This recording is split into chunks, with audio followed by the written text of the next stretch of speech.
तो लाओ प्रश्न लाओ प्रश्न। हाँ आइए यमार नागेश। चलो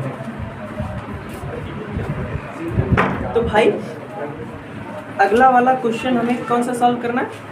29 है ना? 29 ही तो ठीक है। उससे पहले नहीं 29 तो शायद बताए थे, नहीं बताए थे। चलो बच्चों देख लेते हैं प्रश्न संख्या 29 है ना बच्चों? कौन सा 28 बताए? अच्छा कार्बन के गुटके वाला वो इसमें 30 नंबर है यार। मेरे पास जो क्वेश्चन उसमें 30 नंबर है। जो मैंने जो जिससे मैं सॉल्व करा रहा था वो क्वेश्चन दो मुझे। अरे ये तो मेरा हाँ नहीं भी गड़बड़ हो जाएगा ना क्रम। कहाँ है? यहाँ देखो 28 नंबर सॉल्व करा रहे थे जिसमें मैंने एक हिस्सा बताया था, दूसरा हिस्सा समझो। देखो ध्यान दो 28 नंबर 28 है ना?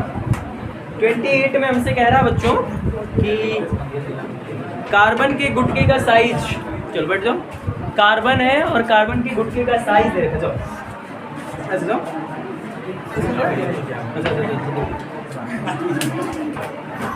कार्बन के गुटके का साइज, हमारे पास एक कार्बन का गुटका है बच्चों, और मैं जो संरचना बना रहा हूँ लगभग ऐसी ही संरचना में कार्बन का गुटका हमें दिख रहा है।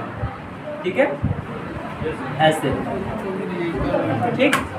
और ये है इसका 1 सेंटीमीटर, ये हाइट भी 1 सेंटीमीटर और ये 50 सेंटीमीटर।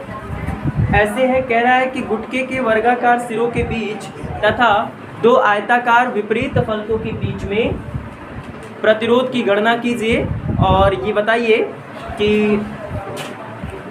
कहाँ गया की गणना कीजिए तथा कार्बन का विशिष्ट प्रतिरोध दे रखा है। कार्बन का विशिष्ट प्रतिरोध यानी रो बराबर 3.5 गुणे 10 की घात -3 ओम डैश मीटर सॉरी सेंटीमीटर। अगर आप इसको मीटर में लाएंगे तो ये हो जाएगा रो बराबर 3.5 गुणे 10 की घात -5 ओम डैश मीटर। कोई डाउट बच्चों? इतना समझ में आया? ठीक है। अब इसमें ध्यान देंगे आप लोग कि आपको पता है कार्बन के हर विमा के बारे में आपके पास नॉलेज है कि ये वाली जो स्थिति है वो 1 सेंटीमीटर, वो 1 सेंटीमीटर, ये 50 सेंटीमीटर। पहले क्वेश्चन में कहा है हमसे बच्चों कि दो आयताकार विपरीत गुटके के वर्गाकार सिरों के बीच। तो ध्यान देना गुटके के वर्गाकार सिरे ये वाले हिस्से होंगे ना, है ना? यहाँ पे होगा और एक यहाँ पे होगा। ठीक है, आपको मैं जिनको कलर कर रहा हूँ इन्हीं के बीच का प्रतिरोध ज्ञात करना है बच्चों। ध्यान रखना अगर इनका प्रतिरोध ज्ञात करना है तो आप फॉर्मूला लगाएंगे R बराबर रो यल बटे ए से चलेंगे ना। R बराबर रो का मान बच्चों 3.5 गुणे 10 की घात -5। यल के जगह पे देखना बच्चे, यल मतलब होता है सिरों के बीच की लंबाई, है ना? क्या होता है? सिरों के बीच की लंबाई। यानी एक सिरा अगर ये है दूसरा सिरा ये है तो इनके बीच की लंबाई है कितनी है? 50। ये हो जाएगा बच्चों 50 गुणे 10 की घात -2। ये लंबाई होगी। उधर सेंटीमीटर में था, इधर मैंने मान मीटर में रखा है। समझ में आया? और ए का मतलब होता है बच्चों सिरे का क्षेत्रफल। आपका यही वाला सिरा है और ये एक लंबाई है 1 सेंटीमीटर, दूसरी 1 सेंटीमीटर, तो लंबाई गुणे चौड़ाई क्षेत्रफल हो जाता है वर्ग का। तो 1 गुणे 10 की घात -2 गुणे 1 गुणे 10 की घात -2। अब R बराबर इसका इसमें मल्टीप्लाई करोगे तो 3.5 गुणे नहीं 50 का करोगे तो 35 गुणे 5 हो जाएगा। 5 × 5 = 25, यहाँ से लगा 2, 5 × 15 = 17, 150 गुणे 10 की घाते -7 और ये +4। R बराबर 175 गुणे 10 की घाते -3 ओम। ठीक, यहाँ छोड़ दो। अब इसके बाद हमसे सेकंड क्वेश्चन में कह रहे हैं कि ये बताओ भाई अगर दो आयताकार विपरीत फलक ले लिया जाए तो भैया विपरीत फलक का मतलब क्या? मैं फिर से यहाँ फिगर बना देता हूँ। देखो ये आपके विपरीत फलक, विपरीत मतलब कोई फलक, और आयताकार लेना है तो एक मैं ये नीचे वाला ले लेता हूँ, एक मैं कौन सा ले लेता हूँ? नीचे वाला आयताकार फलक, और एक ये मैं ऊपर वाला ले लेता हूँ। ये मैंने दो फलकों को ले लिया। समझ में आया? इस बार क्षेत्रफल इसका लेना बच्चों, और बीच की लंबाई ये होगी यल। समझ में आया? तो अब की बार बच्चों r बराबर रो यल बटे ए से मैं डाटा रख देता हूँ, आप लोग घर पे सॉल्व कर लेना बच्चों। रो का मान 3.5 गुणे 10 की घात माइनस 5 गुणे यल का मान ये कितना बच्चे, इसकी ऊंचाई 1 सेंटीमीटर में है गुणे 10 की घात माइनस 2। और बबुआ क्षेत्रफल अब किसका, लंबाई गुणे चौड़ाई, लंबाई है 50 सेंटीमीटर तो 50 गुणे 10 की घात माइनस 2, चौड़ाई है उसकी 1 सेंटीमीटर बच्चे, तो 1 गुणे 10 की घात माइनस 2। इस तरीके से इस क्वेश्चन को आप लोग सॉल्व कर लेंगे, है ना। इन कहाँ है बच्चों, आदित्य कुमार पुल इन दिस गो असाइड। हाँ उठो वहां से और जाओ, इंक भर करके लेकर के आओ। नहीं अपने जरा से चलो। तो बच्चे लोग 29 देखें अभी। बहुत नन्हा सा प्रश्न बच्चों, बहुत नन्हा सा प्रश्न, आप लोग के लबड़े हाथ का खेल ऐसे प्रश्नों के लिए। यूं ऐसे प्रश्न यूं, और तुम अगर अपने टकले से रगड़ दो तब भी ऐसे प्रश्न का जवाब आ जाए। ठीक, यस सर। देखो बच्चों, तो कह रहा भैया कि एक पदार्थ है 50 सेंटीमीटर लंबा है, यल बराबर 50 सेंटीमीटर 50 सेंटीमीटर, मीटर में धरो इनको, गुणे 10 की घात मीटर, ठीक है। और तथा 0.2 mm व्यास, 0.2 mm व्यास डी, क्या बच्चे, बराबर 0.2 mm। ध्यान देना मैं यहाँ से त्रिज्या ले रहा हूँ और त्रिज्या से डायरेक्ट मैं क्षेत्रफल, मतलब व्यास दिया है तो मैं व्यास से डायरेक्ट कहाँ पहुँच रहा हूँ, क्षेत्रफल पर। समझ में आया? ठीक है। पाई, पाई का मान 3.14 गुणे, भर के नहीं लाए क्या वहाँ से, इसको देखो त्रिज्या कितना आएगा भैया, 1 गुणे 10 की घात माइनस 3। कट आउट, समझ में आया? ठीक भैया। और कह रहा है कि ये टू और तार है, वो किसी दूसरे पदार्थ का है, ठीक है। तो भैया मतलब इसका मतलब ये A1 L1 ऐसा मामला हो गया, ठीक।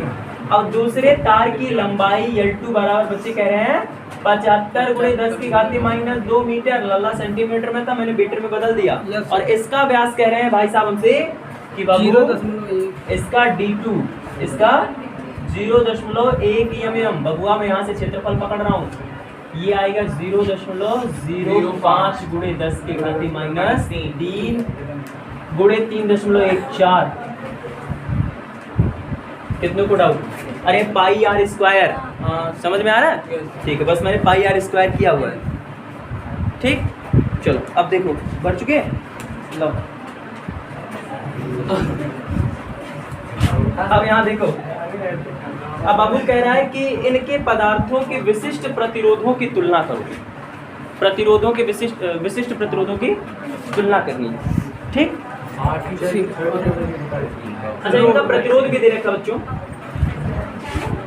R बराबर 1.5। नहीं एक तार का, पहले तार का यानी R1 बराबर दे रखा है 0.8 ओम, R2 बराबर दे रखा है 1.5, ठीक।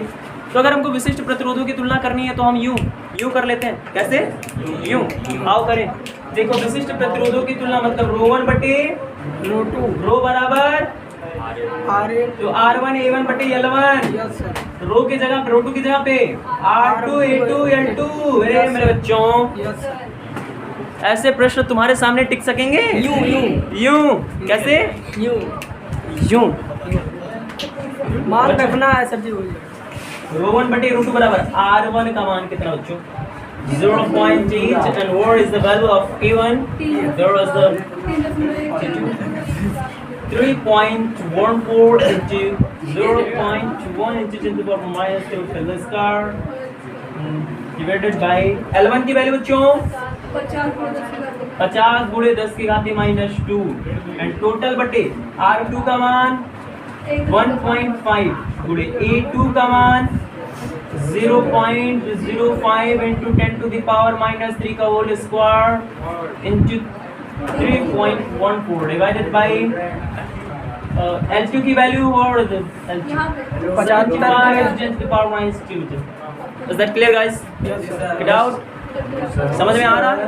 Good. एंड बच्चे इसको इधर गुणा करना है। रो 1 बटे रो 2 बराबर इसका मल्टीप्लाई इधर करेंगे, समझना 0.8 इंटू 3.14 इंटू, बच्चों ध्यान देना मैं इनको समेट रहा हूँ। इस वाले के होल स्क्वायर को मैं देखो इसको क्या मैं लिख सकता हूँ पूरा 10 की घाती माइनस 4 और 10 की घाती माइनस 4 का वर्ग करोगे तो 10 की घाती माइनस 8 बट इंटू ये ऊपर जाएगा ना तो 75 गुणे 10 की घाती माइनस 2 कोई डाउट? अब देखो इसका गुणा यहाँ होना है, वहाँ कितना है 50 गुणे 10 की घाती माइनस 2 और क्या ऊपर गया 1.5 गुणे 0.05 का मैं वर्ग करके लिख रहा हूँ, सब समझना। सबसे पहले ये बताओ 0.05 को क्या मैं लिख सकता हूँ 5 गुणे 10 की घाती माइनस 5 और उसका वर्ग करोगे तो आएगा 25 गुणे 10 की घाती माइनस 10। कोई डाउट? क्या बचा उधर 3.14 से खत्म टाटा एंड 25 दिया 75 हो जाएगा ना। रो 1 बटे रो 2 बराबर 0.8 गुणे 3 यहाँ पे भी कटेगा हम अभी काट दे रहे हैं और यहाँ गुणे 10 की घाती माइनस 10 ऊपर बचेगा, नीचे क्या बचेगा 50 गुणे, अच्छा देखो मैं 50 गुणे 15 को क्या 1.5 को 5 गुणे 15 लिख दूं 50 और 1.5 को क्या मैं 5 गुणे 15 लिख सकता हूँ? बिल्कुल लिख सकता हूँ मेरे बच्चों। इंटू 10 टू दी पावर कितना बचेगा -12। कोई डाउट बच्चों? नो समझ में आ रहा है? आ रहा है ना? अब देखो रो 1 बटे रो 2 बराबर 10 की घाती -2 को ऊपर ले जाओ और 3 बचे 15 और ये हो जाएगा 0.8 गुणे 10 की घाती -10 था है ना प्लस 12 ये वाला और 5 बचे रो 1 बटे रो 2 बराबर 0.8 गुणे 100 बचेगा बटे 25 हो जाएगा। रो 1 बटे रो 2 बराबर 80 बटे 25 5 बचे 25 5 16 80 रो 1 अनुपात रो 2 बराबर 16:5 Is that clear guys? Yes sir. छाप लो। Okay sir.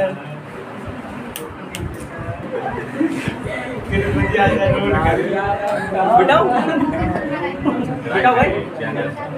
कल आपने मेरे आईडी पे रिक्वेस्ट भेजा अरे गरीबों भेज रहे थे सर जी, सही बताइए। अच्छा अच्छा क्या? हाँ मैंने हाँ बच्चे मैंने भी सोचा फॉलो बैक देगी। हाँ होगा। क्या कह रही हो? पैसा हो गया है कितना रुपया?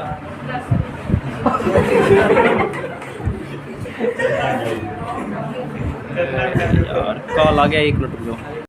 तो वो यूक्रेन से कॉल आ गया था, एक अर्जेंट कॉल था तो यूक्रेन से कॉल आ गया। चलो अरे वो सब तो ऐसे छोटे मोटे कॉल आते रहते हैं। हाँ चलो भैया अगले प्रश्न पर। सर जी बुलेट कब ला रहे हैं इंडिया में? कौन सा वाला? बुलेट ट्रेन आप ही तो कहते परसों ले आएंगे। चल रहा है यार। वहाँ जाकर के देखो ना अपने विकसित कंट्रीज में, मतलब क्षेत्र में जाकर के देखो।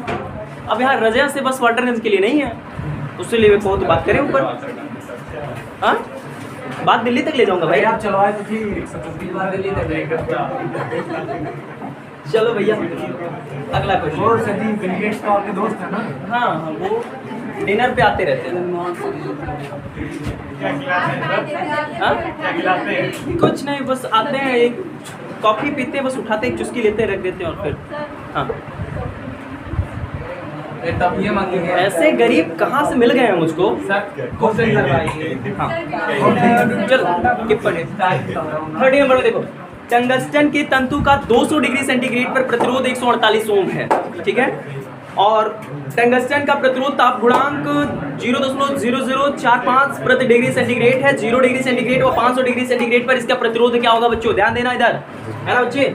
कह रहा है देखो ध्यान दो 200 डिग्री सेंटीग्रेड टेम्परेचर पर, यानी T बराबर बच्चों 200 डिग्री सेंटीग्रेड टेम्परेचर पर RT का मान कितना है? 148 ओम। टंगस्टन का ताप गुणांक किसको लिखते हैं? अल्फा से बच्चों 0.0045 डिग्री प्रति डिग्री सेंटीग्रेड, ठीक है। और कह रहा है कि 0 डिग्री सेंटीग्रेड पर, बच्चों 0 डिग्री सेंटीग्रेड के रेजिस्टेंस को R0 से लिखा जाता है। Yes sir. और कह रहा है कि 500 डिग्री टेम्परेचर पर, बाबू मैं इसको रिप्रेजेंट कर दे रहा हूँ R500 का मान बताना है। चलो निकाल लेते हैं। आसान है, कैसे आसान है? आपको मैंने ताप गुणांक वाले फॉर्मूले से एक फॉर्मूला मैंने पढ़ा रखा बच्चों, R0 बराबर RT into 1 plus alpha into, देख लो सही है क्योंकि इस फॉर्मूले में मैं बार बार भूल रहा था। RT बराबर है ना, ये बार बार मुझे भूल जाता है। RT बराबर R0 1 plus alpha into T। यहाँ से चलो बच्चों, सबसे पहले देखो आप इस 200 डिग्री सेंटीग्रेड पर बात कर लें, वहां से आप R0 का मान पहले निकाल लो। तो बाबू मैं बात कर रहा हूँ 200 डिग्री सेंटीग्रेड ताप पर, सेंटीग्रेड ताप पर। ताप पर। चलो तो यहाँ से बच्चों RT बराबर R0 1 plus alpha into T। RT का मान 148 बराबर R0 का मान मैं यहाँ से निकाल रहा हूँ बच्चों 1 प्लस अल्फा का मान 0.0045 इंटू T का मान 200 हो जाएगा। Yes sir. और इधर हो जाएगा 180, ये शांत रहो, बराबर इधर हो जाएगा R0 1 प्लस, इसका इसमें मल्टीप्लाई करोगे बच्चों तो सबसे पहले समझना इस डबल जीरो का अगर आप यहाँ गुणा करेंगे तो 0.45 बन जाएगा, और 0.45 का 2 गुना करेंगे तो 0.9 आ जाएगा, यस सर। है ना, 9 आ जाएगा, 9 आएगा ना भाई। कैसे यार 0.0045 गुणे 200 तो डबल जीरो क्या 1 2 3 4, ठीक, फिर 0 0 0 0 0, फिर 5 दूनी 10 9 0 0 0, 4 अंक पे 0, 4 अंक के बाद हाँ तो ये आ जाएगा ना। अब यहाँ से 148 इज इक्वल टू R0 कितना होगा 1.9 and R0 is equal to 148 divided by 1.9। इसको आप लिख सकते हैं 1480/19। बच्चों R0 बराबर डिवाइड करेंगे 19 सेकंड में 19 19 2 3 19 7 33 कितना बचा, एक यहाँ पे 8 5 15 बचा, 150 हो गया। फिर 19 7 133 75। तो फिर कितना बार जाएगा 7 8 बार जाएगा ना, 7 बार ही जाएगा, 8 ही बार जाएगा। 8 बार बस R0 बराबर 78 हुआ, ठीक है। यस। ये R0 का मान आ गया।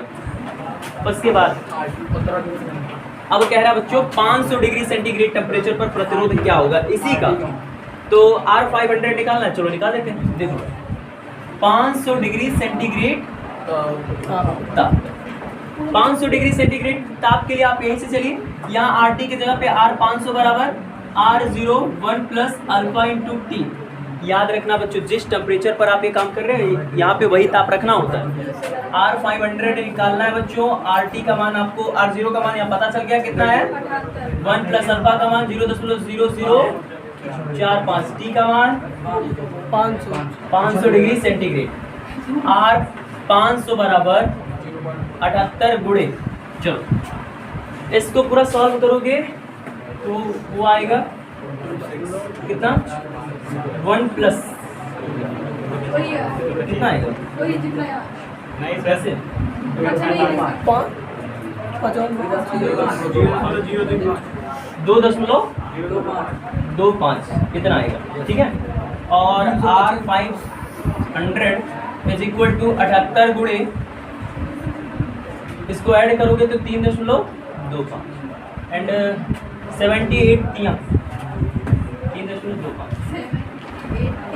8 पंचे 40, हाथ से लगा 4 8 2 16 4 16 4 16 4 हाथ से लगा 8 3 24 2 7 पंचे 7 दूनी 14 और 14 और 3 17 7 3 21 21 और 1 0 5 3 5 2 और कहें 2 पे 10 लोग, यानी R500 बराबर 253.50 या अप्रॉक्सीमेट इसको 254 मान सकते हैं, ठीक है, 253 या 253 ही ये हो गया, ठीक है। हाँ छापो उसको जल्दी से, नोट करिए।